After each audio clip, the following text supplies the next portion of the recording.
कांग्रेस की गवर्नमेंट आती है, वो हर योजना जवाहरलाल नेहरू, हर योजना इंदिरा गांधी, हर योजना राजीव गांधी, इसलिए इनके बारे में लोग खूब सारी बातें जानते हैं। वरना कांग्रेस के प्रधानमंत्री बने थे पीवी नरसिम्हा राव। आप कितने लोग जानते हो पीवी नरसिम्हा राव के बारे में? बस इतना ही पता है कि पीवी नरसिम्हा राव प्रधानमंत्री थे, पूरा नाम ही नहीं पता। वरना जवाहरलाल नेहरू के बारे में तो हमें अभी जानते हैं कि पापा कौन थे, मम्मी कौन थे, दिवस कब मनाया जाता है। जिसके बारे में बताया जाएगा सरकारों द्वारा उसी के बारे में पता रहेगा, जिसके बारे में नहीं बताया जाएगा उसके बारे में पता।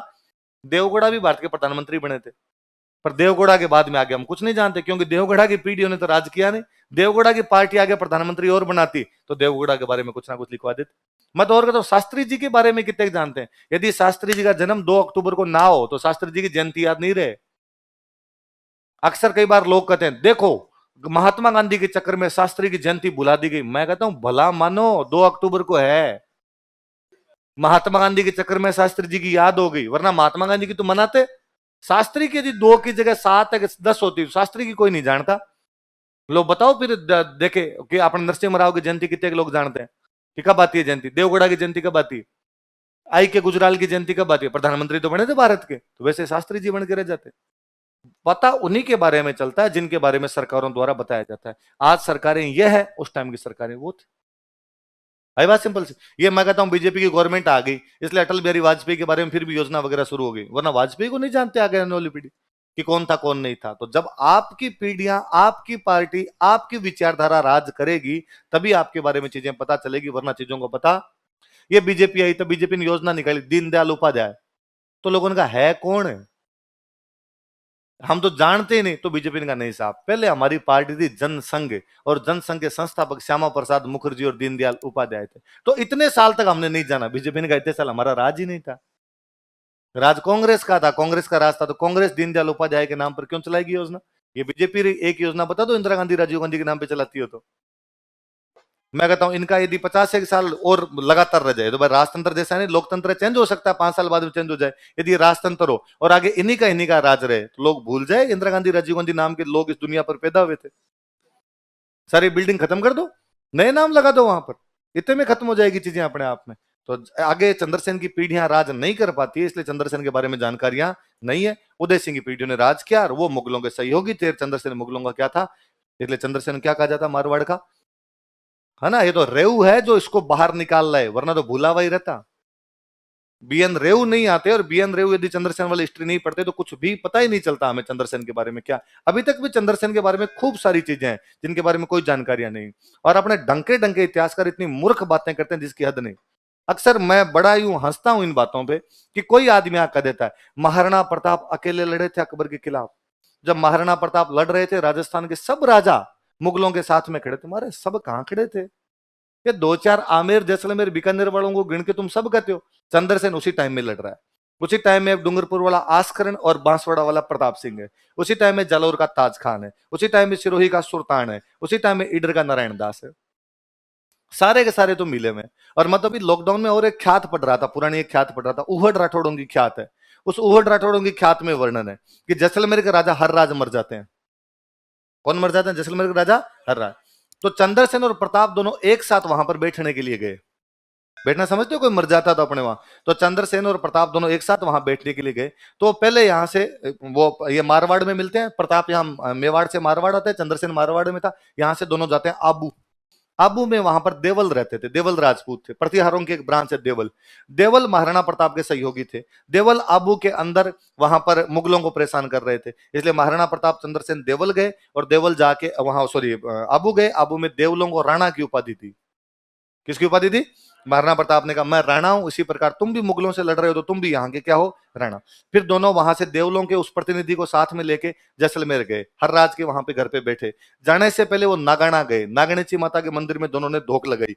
फिर हर राज के गए, हर राज के बैठे। बैठने के बाद में चंद्रसेन वापस सिवाना की तरफ चला गया, प्रताप सिंध की तरफ गए, सिंध में जाके मुगलों का कैंप लूटा और वहां से वापस आ गए। ख्यात की साफ साफ लाइन है, पूरे ख्यात का पैराग्राफ है, और पुरानी पुरानी लिखी हुई ख्यात है। अब किसी इतिहासकार का इस ख्यात पे ध्यान नहीं पड़ी तो इतिहासकार कोई कहते प्रताप और चंद्रसेन तो मिले ही नहीं। प्रताप की बहन की शादी चंद्रसेन से की हुई है। रियल साले बहनों ही लगते हैं आपस के अंदर, तो रिश्तेदारी में मिल लिए होंगे, कभी शादी ब्याह में मिला बुला लिया होगा कि साहब हमारे ब्याह इसके अंदर है ना, उसके अंदर ही मिल लिए होंगे। और तुम यार कुछ का कुछ ही बना दो। आरपीसी का साफ साफ सवाल है कि कौन से राजा की प्रताप से मुलाकात नहीं हुई, इनका उत्तर मना हुआ है चंद्रसेन। मुझे इन पे हंसी आती है कई बार कि यार तुम्हारे पेपर बनाने वाले का थोड़ा बहुत स्टैंडर्ड रख लिया करो थोड़ा। इसलिए वो जो कल आप मेरे से सवाल पूछ रहे थे कौन आप में से कि राठौड़ों का पहला राजा कौन था, तो इनको इन्होंने 4 ऑप्शन दिए, इन्होंने कहा हमारे बारे में से बता, इनको सिया से कोई लेना देना नहीं है। आप जब सवाल दे रहे राठौड़ों का पहला राजा कौन था तो सिया था, आपने सिया ऑप्शन नहीं दिया, अब आपने 4 बना दिए। फिर इनको कोई ऑब्जेक्शन कर दिया इन 4 में से पूछा था हमने तो पहला। अरे पहले का मतलब तो वही होता है ना जो सबसे पहले बनता है। तो अपने भूंगड़ है सारे के सारे ढंग से, न तो इनको इतिहास पढ़ना आता है न इनको इतिहास लिखना आता है। इसलिए मुझे कई बार लगता है कि यार इतिहास की बेसिक समझ जो स्टूडेंट के अंदर होनी चाहिए ना, वही अपने न तो स्टूडेंट में विकसित हो पाती क्योंकि टीचर ही नहीं मिलता अपने को वैसा, न अपने टीचर के अंदर वो समझ हो पाती क्योंकि अपनी किताबें वैसी नहीं है, न किताबों में वो समझ है क्योंकि इतिहासकारों को आता ही नहीं कुछ। और अपने इतिहासकार रोमिला थापर जैसे लोग हैं बाद में, जिनको ये लगता है कि भगवान कृष्ण पहले हुए थे, राम जी बाद में हुए थे, अशोक पहले हुआ था और युधिष्ठिर ये जो हुए थे ये उसके बाद के अंदर, महाभारत उसके बाद में हुई थी। जिस आदमी का दिमाग इस दिशा में चलने लग जाए उससे आप उम्मीद करोगे हिस्ट्री अच्छी लिख देंगे। और आप किसी ढंग के स्टोरियन को, आज भी जो स्टोरियन उनको पूछो कि भाई ये जो रेफरेंस उठाया कहां से उठाया, वो कहता रोमिला थापर ने लिखा। अरे वही तो गलत लिख गई, नींव ही गलत पड़ गई तो आगे हिस्ट्री को सुधारा भी कैसे जा सकता है। तो रेव वगैरह का फिर भी थोड़ा योगदान है कि चंद्रसेन के बारे में थोड़ी बहुत बातें लिख के चले गए, वरना तो कुछ भी नहीं आता। मुझे लगता है एक राजा जिसने लगातार 12 साल तक मुगलों से लड़ाइयां की है, आप देख लो दुर्भाग्य क्या है कि हमें एक भी युद्ध नहीं पता उसका। देखो मैंने आपको एक पन्ना भरा है, एक भी युद्ध का नाम नहीं लिखा, वरना प्रताप के बारे में तो पढ़ते हैं हल्दी घाटी का युद्ध, दिवेर का, क्योंकि उसके वंशजों ने आगे राज किया तो वो लिखवा गया हल्दी घाटी में जीते, दिवेर में जीते। यहाँ चंद्रसेन के बाद में युद्ध ही नहीं पता। लड़ाई की तो कहां लड़ाई की, कौन सी जगह लड़ाई की, कोई युद्ध का नाम तो पर पता ही नहीं। उसने मुगलों की अधीनता तो स्वीकार की नहीं थी, तो इसका मतलब लड़ाई तो कर रहा है पर हम युद्ध भी नहीं जानते उसके। धीरे धीरे चंद्रसेन को तो खंगालने की आवश्यकता है। ये तो आरपीसी का एक मामले में मैं बहुत अच्छा प्रशंसक हूं कि आरपीसी ने चंद्रसेन के सवाल पूछ पूछ के कम से कम अपने को यह तो बाध्य कर दिया कि चंद्रसेन को पढ़ाओ और पढ़ो। कि भाई उसने भले इतना ही पूछा हो मारवाड़ का प्रताप किसे कहा जाता है, कि चंद्रसेन को। अब इस चक्कर में अपने को एक पन्ना पढ़ना पड़ गया। अपने लगता है पिछली बार मारवाड़ का प्रताप पूछा था, अगली बार कहीं ये पूछ ले मारवाड़ का भूला बिजरा राजा किसको कहते तो बताना पड़ेगा। अगली बार को ये पूछ ले सिवाना के किले पर कब्जा करने वाले मुगल सेनापति का नाम क्या था तो बताना पड़ेगा। तो कम से कम 10 बात पढ़ते तो है। तो चंद्रसेन तो आप जब कंपटीशन वाले बच्चे चंद्रसेन के बारे में पढ़ते तो ऊपर बैठ के पुष्प वर्षा करता होगा आप पे कि मेरे तो परिवार वालों ने याद नहीं किया, धन्य हो तुम, धन्य है तुम्हारे माता पिता जो याद तो कर रहे हैं कम से कम। मालदेव के सबसे बड़े बेटा था, उसका नाम था राम। क्या नाम था? फिर एक बेटा था उसका नाम था उदय सिंह, फिर एक बेटा था उसका नाम था चंद्रसेन। बड़ा बेटा कौन है? राम के बाद में, उदय सिंह के बाद में। मालदेव ने इसको राजा नहीं बनाया, राम को राजा नहीं बनाया, उदय सिंह को भी राजा नहीं बनाया, वो इन दोनों को बाईपास करके राजा किसको बना गया? तो कौन कौन से 2 भाई नाराज होंगे बताओ देखे? एक तो होगा राम और एक कौन सा? उदय सिंह। तो राम चंद्रसेन के खिलाफ युद्ध छेड़ देता है, तो चंद्रसेन और राम के बीच में युद्ध होता है नाडोल का युद्ध। कौन सा होता है? नाडोल कहां पड़ता है आपका? पाली। उधर उदय सिंह ने लड़ाई छेड़ दी। उदय सिंह के और चंद्रसेन के बीच में जो युद्ध होता है वो जोधपुर में एक जगह पड़ती है लोहावट। कौन सी जगह? लोहावट। कहां पे पड़ता है लोहावट? जोधपुर में। चंद्रसेन दोनों भाइयों को हरा देता है, दोनों हार गए, पार पड़ी नहीं। तो राम चला जाता अकबर के पास। राम कहां चला जाता?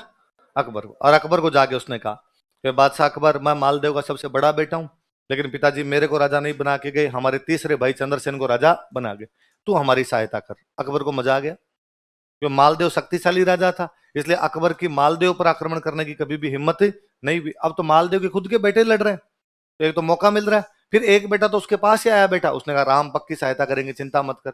और अकबर अपना एक सेनापति भेजता है इधर, हुसैन कुली बेग। कौन सा सेनापति भेजता है? हुसैन कुली बेग नाम का एक सेनापति भेजा उसने 1564 में। कब भेजा? 1500। कौन से सेनापति को? हुसैन कुली बेग। किसकी सहायता के लिए? राम की सहायता। किसके खिलाफ आक्रमण करने के लिए? चंद्रसेन को लगा यार पार पड़ेगी नहीं अपनी, और उधर से बड़ी सेना आ रही, क्यों पंगा ले, नया नया राजा बने। चंद्रसेन जोधपुर खाली करता है और जालोर में एक जगह पड़ती है भाद्राजोन। कौन सी जगह? चंद्रसेन चुपचाप अपने कहां जाके बैठ जाता है? भाद्राजोन। अकबर इधर कहां पर कब्जा कर लेता है? जोधपुर। इधर 1570 आ गया, अकबर अजमेर आया हुआ था। अकबर कहां पर आया हुआ? ख्वाजा मोइनुद्दीन चिश्ती की दरगाह पर धोख लगाने के लिए अकबर कहां पर आया हुआ है? अजमेर। अकबर इस दरगाह पे 14 बार आके गया था।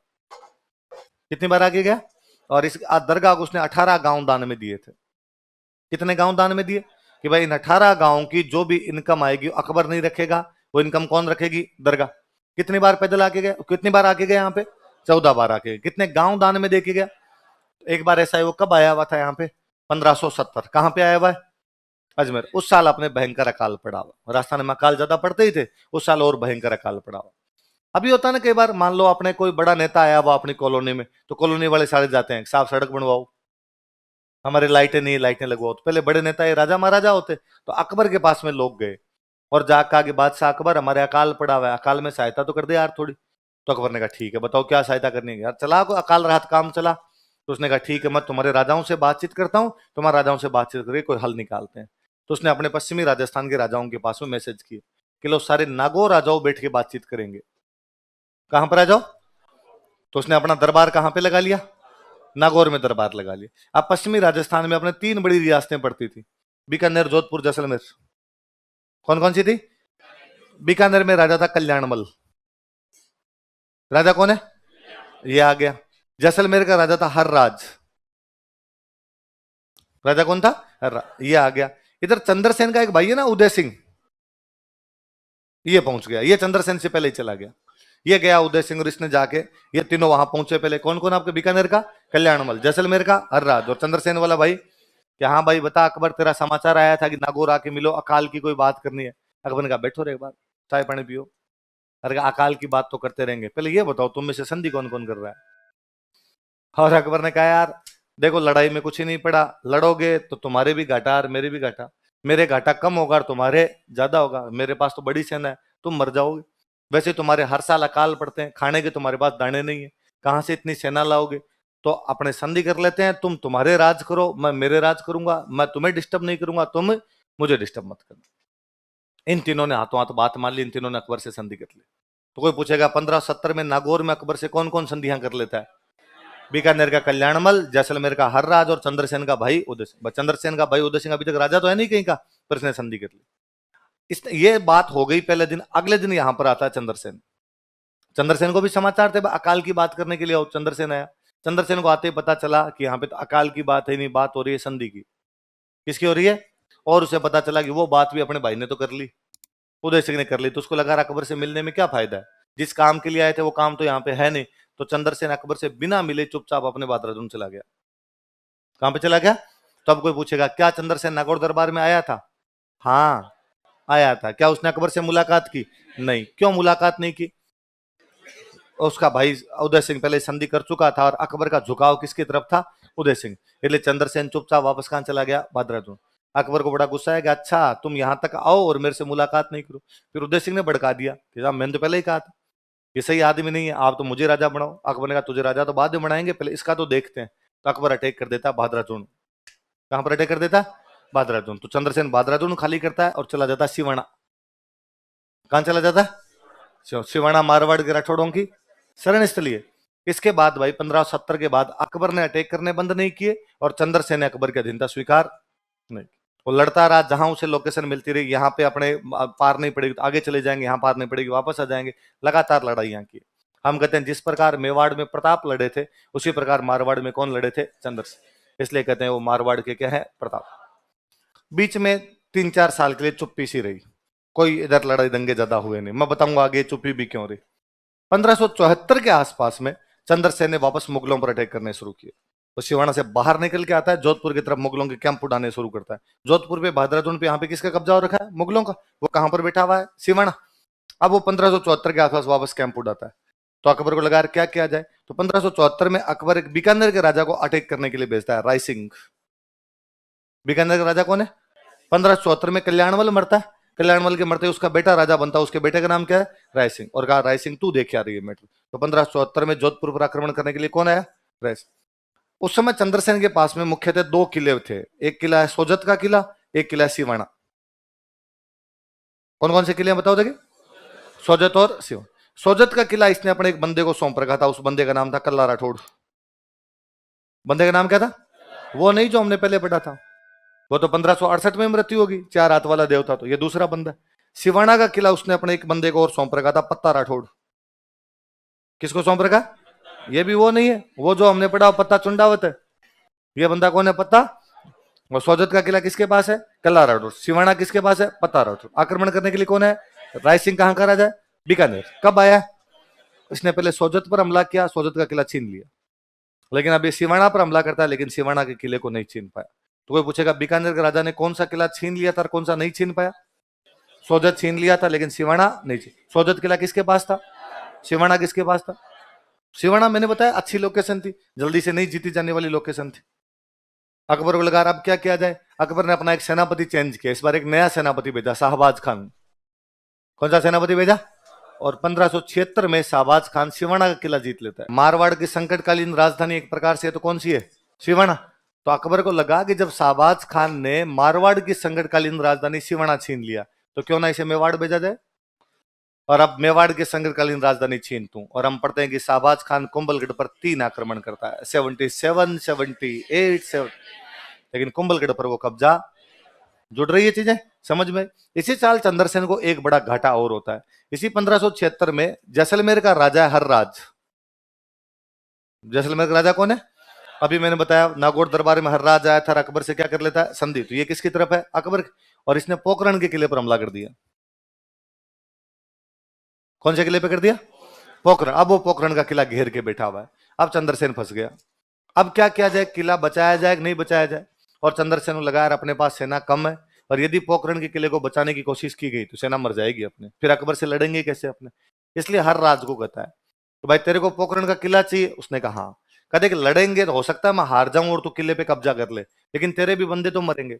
ये तो है नहीं कि हमारे को 10 मरे और भाई हमारे तो 1000 मरे, तेरे 10 मरेंगे तू किले पे कब्जा कर लेगा। हमारे 1000 मरेंगे, तेरे 1500 लेके मरेंगे। इससे अच्छा है तेरे को किला चाहिए, मैं तेरे को बेच देता हूँ, खरीद ले, मेरे को रुपए चाहिए। चंद्रसेन अब इधर उधर भटक रहा है, तो उसके पास रुपए की कमी पड़ गई। तो उसने कहा रुपए कितने लेगा? तो कहा 1 लाख रुपए में दे दूंगा। 1 लाख रुपए में किला बहुत सस्ता था, पौने पौने दामों में किला मिल रहा था। हरराज ने कहा ठीक है, बिना लड़ाई के 1 लाख में मिलता है तो ले ले। तो 1576 में चंद्रसेन को एक किला बेचना पड़ गया था। कौन सा किला? पोखरण। किसको? ये दिखाता है कि चंद्रसेन की आर्थिक स्थिति।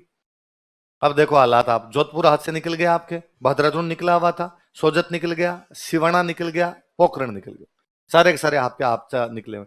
अब क्या किया जाए? तो मालदेव लगा और चंद्रसेन को लगा अब कोई नया पंगा करना पड़ेगा आपने। तो चंद्रसेन यहां से निकलता है। मुगलों के पास में था मालवा। मुगलों के पास में क्या था? ये मालवा पे अटैक कर देते हैं। इसने कहा अपने मुगलों का पूरा ध्यान अपनी तरफ लगा हुआ है, अपने इधर से निकल के मालवा की तरफ चलते हैं, मालवा पे अटैक कर देते हैं। और मालवा में वहां मुगलों का जीता टैक्स था वो लूट लिया। और वहां मालवा में मुगलों का एक सेनापति था जलाल खान। कौन था? मालवा में एक इलाका पड़ता है रामपुरा। कौन सा इलाका है? आपको याद हो तो रामपुरा में वर्षा ऋतु के बाद मराठों के खिलाफ युद्ध करेंगे, पढ़ा था हमने। उस रामपुरा में जलाल खान को मार देता, वहां से सारा उनका धनवान लूट के लाता पूरा, ताकि मुगलों पे कुछ तो प्रेशर उधर बनाया जाए, ताकि अपने वाला इलाका खाली करेंगे।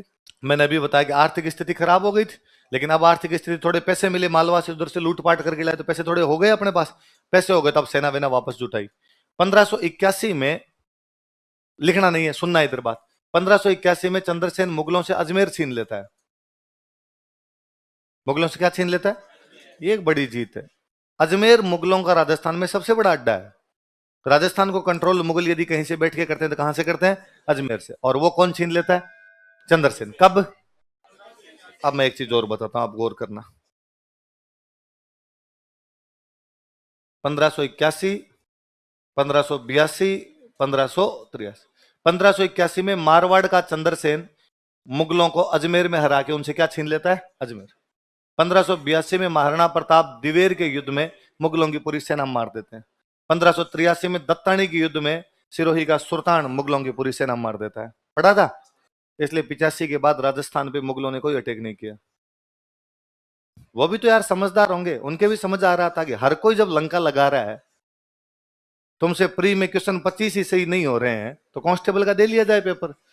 फिर आरएस की तरफ ध्यान ही क्यों दिया जाए? लगातार 3 साल मुगल 3 बड़े युद्ध हारते हैं।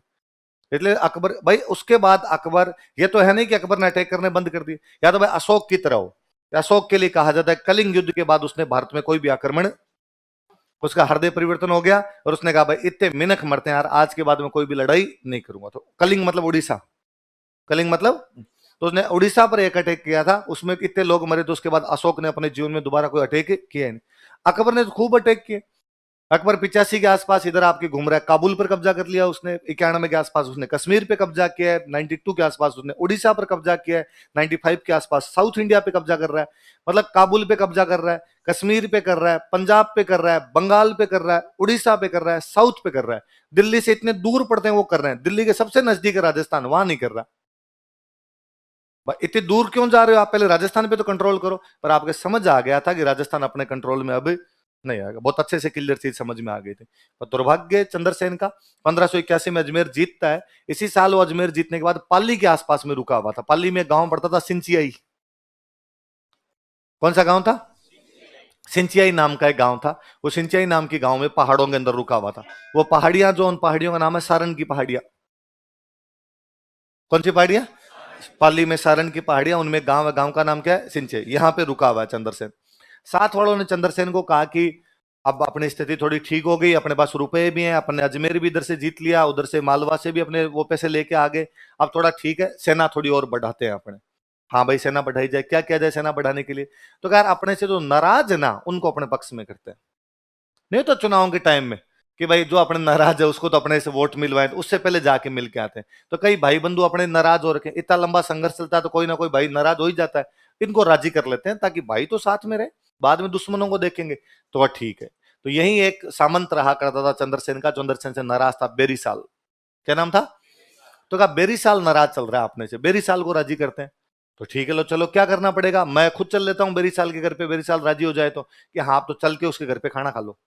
तो बेरीसाल राजा जी खुद मेरे घर पे खाना खाने के लिए आ गए, इससे बड़ी बात और क्या होगी? तो ठीक है।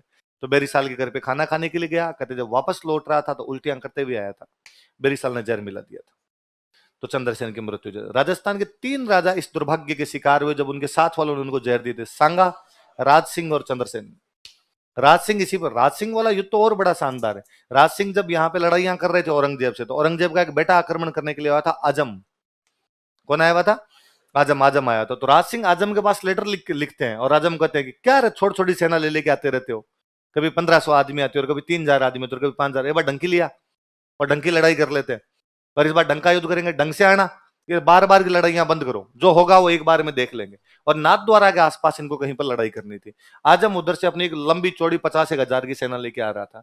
इधर से राज सिंह जी अपनी एक कोई 30-35 हजार की टुकड़ी थी, वो लेके जा रहे थे कि लड़ लेंगे, इतने से लड़ लेंगे, 50,000 से लड़ लेंगे, कोई दिक्कत नहीं। राजसमंद में इधर कुंभलगढ़ के आसपास एक गांव था ओडा। उस ओडा नाम के गांव में और साथ वालों को लगा कि यार राज सिंह जी जिद्दी आदमी है, लड़ेंगे लड़ेंगे तो युद्ध में अपने मर सकते हैं, लड़ाई में जाओगे तो मर ही सकते हो, उसके अंदर क्या है। वो ओडा में वहां खाना खाने बैठते हैं, तब जहर मिला देते हैं। तो राज सिंह तो वो मरने लगते हैं, उनको समझ में आ जाती है भाई मेरे को जहर दे के मार रहे हैं। तो राज सिंह वहां अपने पास में एक सामंत खड़ा रहता है, कोठारिया। राजसमंद में जगह पड़ती है कोठारिया, उसको राज सिंह कहते हैं कि मरने का दुख ही नहीं, कोई नहीं, तुमने मार दिया तो मार दिया। दुख इस बात का है कि मैंने आजम को वचन दिए थे, मैंने आजम को कहा था कितनी भी बड़ी सेना लेके आ जाना, मैं सामने आऊंगा। दुख इस बात का मैं वचन पूरे नहीं कर पाऊंगा।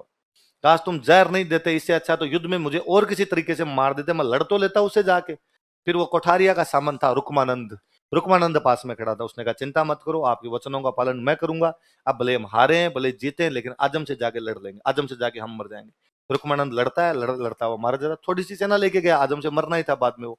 पर राज सिंह को जहर दिया गया था, सांगा को जहर दिया गया था। किसको जहर दे दिया गया? कोई पूछेगा कि चंद्रसेन को मारवाड़ का प्रताप कौन कहता है, तो कौन कहते हैं? विश्वेश्वर नाथ। अरे बाद किसी ने कहा यार प्रताप राजा बने थे 1572। कब राजा बनते हैं? 1572 में राजा बनते हैं। लेकिन चंद्रसेन तो पहले ही बन गया था, चंद्रसेन तो 1562 में बन गया था। और उसके बाद से ही वो तो अकबर से लड़ाइयां हो ही रही है उसकी। तो प्रताप से पहले से ही कोई लड़ाइयां यदि चालू रखे हुआ था तो वो कौन था? चंद्रसेन रखा हुआ था। इसका मतलब प्रताप से तो आगे आगे चल रहा है वो। आगे आगे चलने वाले को कहते हैं अग्रगामी। क्या कहते हैं? अग्र मतलब आगे, गामी मतलब चलने वाला, आगे आगे चलने वाला मतलब अग्रगामी। तो नाम क्या पड़ गया? प्रताप का। पर फिर हम कहते हैं कि भाई प्रताप से आगे भी चल रहा है, प्रताप की तरह वो लड़ रहा है, लेकिन जितने फेमस प्रताप हुए उतना फेमस चंद्रसेन तो नहीं हुआ। तो हम कहते हो चंद्रसेन मारवाड़ का कैसा राजा है? बोला। मैं यहीं से वापस बात शुरू करता हूँ कि हम उसको कहते हैं मारवाड़ का बुला बिसर, कि भाई ऐसा राजा है जिसे मारवाड़ ने क्या कर दिया, बुला दिया। कि भाई चंद्र प्रताप के बारे में हम तब भी जानते थे जब आप यहाँ एडमिशन नहीं लेते। प्रताप के बारे में वह बच्चा भी जानता है जो हिस्ट्री नहीं पढ़ता, भले वो साइंस का है, भले वो कॉमर्स का है, प्रताप के बारे में नाम तो सुन ही रखा। प्रताप के बारे में जानता है, हल्दी घाटी के बारे में जानता है, चेतक के बारे में जानता है, कुछ ना कुछ नाम सुने हुए। चंद्रसेन के बारे में हम कुछ भी नहीं जानते। जब तक कोई हिस्ट्री ना पढ़े तब तक उसे चंद्रसेन के बारे में जानकारियां नहीं मिलेगी। ऐसा क्यों हुआ? तो हम कहते हैं कि भाई चंद्रसेन, प्रताप की जब मृत्यु हो जाती है तो प्रताप के मरने के बाद प्रताप के बेटे राजा बनते हैं। बेटे का नाम क्या था? अमर सिंह। उसके बाद उसके बेटे पोते। प्रताप वाली पीढ़ी राज कर रही है, पीढ़ी में चेंज नहीं है। अच्छा, प्रताप के बेटे अमर सिंह ने क्या राजा बनते अधीनता स्वीकार कर ली थी?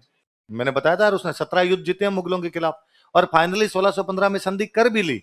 वो संधि दो राजाओं के टाइम में ले दे के जारी रही, करण सिंह और जगत सिंह। राज सिंह ने तो वापस धज्जियां उड़ा दी थी। उसके बाद फिर राज सिंह लड़ा है, फिर जय सिंह लड़ा है, जय सिंह ने बीच में संधि की, फिर अमर सिंह वापस देबारी समझौता कर लेता है, फिर संग्राम सिंह वापस बांधन वाला युद्ध लड़ लेता है। इसका मतलब प्रताप की पीढ़ियों ने लगातार मुगलों से क्या किया है? संघर्ष। और जब वो लगातार मुगलों से लड़ाई करते रहे तो उन्होंने हर बार प्रताप को याद किया। कि हम पढ़ते हैं कि जगदीश मंदिर की प्रशस्ति में लिखा हुआ है कि हल्दी घाटी युद्ध में प्रताप जीत गए थे। हमने पढ़ा बाद में कि राज प्रशस्ति में लिखा हुआ है कि हल्दी घाटी युद्ध में प्रताप जीत गए थे। बार बार उनके पूर्वजों ने आगे प्रताप को याद किया, प्रताप के बारे में लिखवाया, प्रताप के बारे में कहानियां लिखी गई, गीत लिखे गए, उनके बारे में पेंटिंग्स बनाई गई। इसलिए लोगों के दिमाग में भी प्रताप छाए रहे, प्रताप को कभी भी लोग भूले नहीं।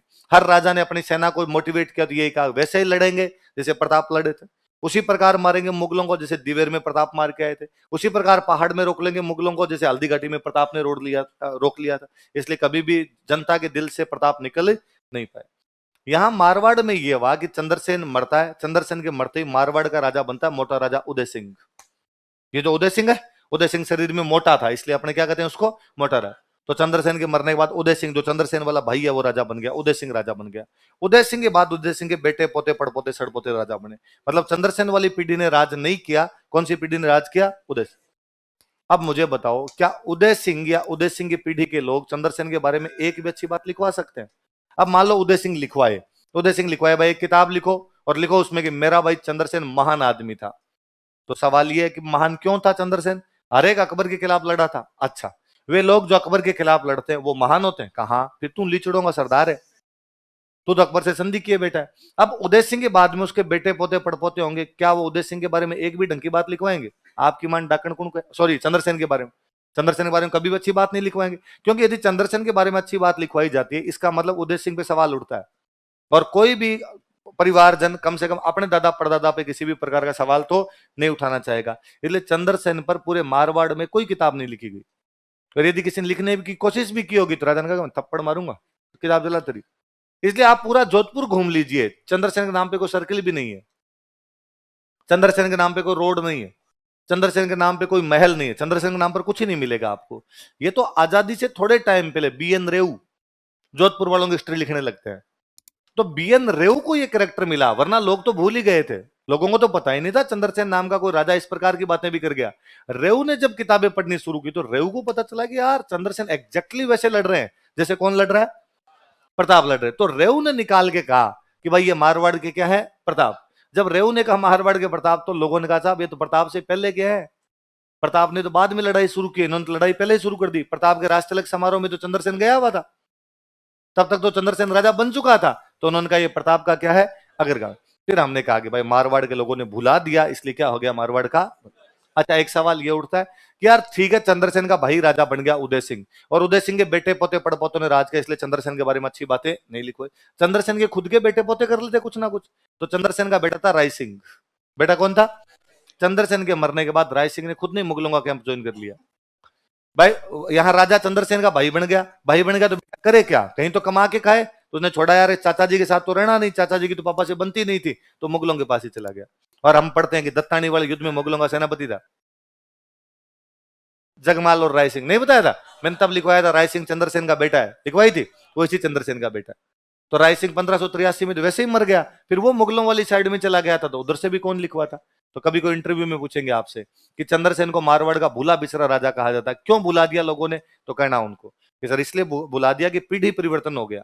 पूरी तरीके से चंद्रसेन ने राज नहीं किया था, चंद्रसेन के भाई उदय सिंह ने राज किया था, और इन दोनों में विचारधारा का अंतर था। चंद्रसेन जहां मुगलों का विरोधी था, वहीं उदय सिंह जो था वो मुगलों का सहयोगी था। और चूंकि उदय सिंह तथा उदय सिंह के आगे जो राजा बने उन्होंने मुगलों का सहयोग किया, इसलिए उन्होंने मुगलों के विरोधी चंद्रसेन के बारे में कुछ भी लिखवाने का प्रयास। जनता के दिमाग में चीजें तभी रहेगी जब उसके बारे में बार बार बताया जाएगा, किसी के बारे में नहीं बताया जाए तो उसके बारे में जानकारियां भी नहीं हो।